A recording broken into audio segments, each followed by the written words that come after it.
गिरिराज सिंह ने एक बार फिर मुसलमानों को लेकर एक ऐसा बेतुका बयान दे दिया है, एक ऐसा विवादित बयान दे दिया है जो बिहार की सियासत में बवाल हो गया है।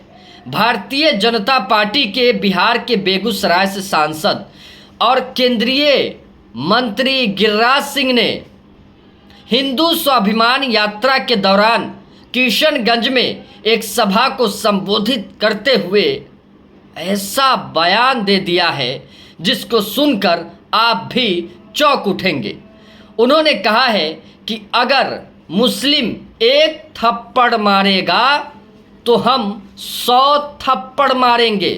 जाहिर सी बात है कि बिहार में 2025 में विधानसभा चुनाव होने हैं और गिरिराज सिंह धार्मिक उन्माद और हिंदुत्व की राजनीति के जरिए बिहार में भारतीय जनता पार्टी की सरकार बनाने की कवायद में कोशिश में जुट गए हैं।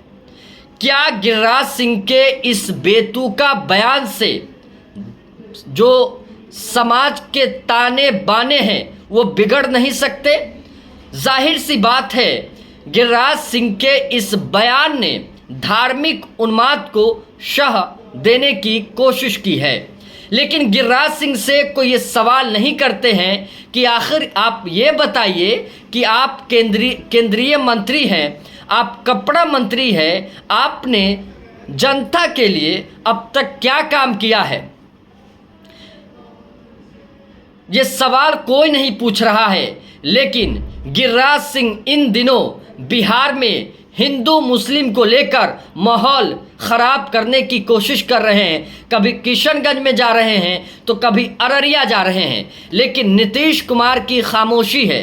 नीतीश कुमार की खामोशी ये बता रही है कि नीतीश कुमार गिरिराज सिंह के समर्थन में है। नीतीश कुमार गांधीवादी विचारधारा की बात करते हैं, लेकिन जब गिरिराज सिंह किसी एक धर्म, किसी विशेष धर्म को लेकर विवादित बयान देते हैं तो नीतीश कुमार कुछ नहीं कहते, हाथ पर हाथ डालकर बैठे हुए हैं। हालांकि भारतीय जनता पार्टी ने भी गिरिराज सिंह के विवादित बयान को लेकर पल्ला तो झाड़ लिया, लेकिन सच्चाई क्या है वो आपके सामने है। क्योंकि बिहार में उपचुनाव है और 2025 में विधानसभा चुनाव है। इसके जरिए गिरिराज सिंह भारतीय जनता पार्टी को फुल बहुमत के साथ बिहार की सत्ता पर विराजमान करवाना चाहते हैं, जिसको लेकर भारतीय जनता पार्टी का अपार समर्थन मिल रहा है। लेकिन ये सवाल पूछने की ज़रूरत है, अगर कोई नेता, गिरिराज सिंह जैसे नेता लोकतंत्र के मंदिर में बैठकर लोकतंत्र की पूजा करते हैं, जब वो बाहर आकर ये कहते हैं कि हिंदू खतरे में है, मुसलमान एक थप्पड़ मारेगा तो हम उसे 100 थप्पड़ मारेगा, क्या लोकतंत्र का मंदिर हमें ये इजाज़त देता है? लोकतंत्र के मंदिर में न हिंदू है, न मुसलमान है, न सिख है, न ईसाई है, सब एक है, धर्मनिरपेक्ष है। तब जब गिरिराज सिंह ऐसे बयान देते हैं तो इनको लेकर भारतीय जनता पार्टी के किसी भी प्रवक्ता का कोई बयान नहीं आता है, नीतीश कुमार के प्रवक्ता का कोई बयान नहीं आता है। हालांकि आरजेडी गिरिराज सिंह को लेकर पूरी तरह से हमलावर है।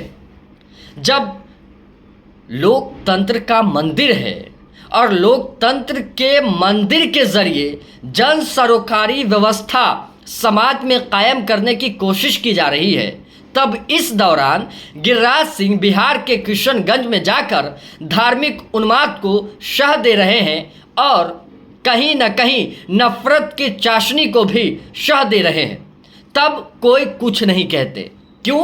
नीतीश कुमार खामोश है, जो कहते हैं कि हमारी विचारधारा समाजवादी विचारधारा पर आधारित है। गांधी जी की विचारधारा की बात करते हैं, लेकिन गिरिराज सिंह धार्मिक उन्माद की बात करते हैं, कट्टरता की बात करते हैं। जब देश में ऐसे नफरती नेता हो तो ज़रूरी है सच और गलत को समझना। मैं गिरिराज सिंह से यह भी सवाल करना चाहता हूं, क्या इस तरीके से जो आप कर रहे हैं, क्या इससे बिहार का माहौल खराब नहीं हो रहा है? जाहिर सी बात है, गिरिराज सिंह बहराइच हिंसा की तर्ज पर सियासत कर रहे हैं, ऐसा सियासी पंडितों का कहना है। लेकिन गिरिराज सिंह के सामने मैं 2 सवाल रखना चाहता हूं। पहला सवाल, आपकी जिम्मेदारी क्या है? लोकतंत्र में आपकी जिम्मेदारी क्या है? पहला सवाल, जनता को लेकर आपकी जवाबदेही क्या है? आखिर आपको कपड़ा मंत्री क्यों बनाया गया है? इन्हीं सवालों के साथ हम अपनी बात यहीं ख़त्म करते हैं।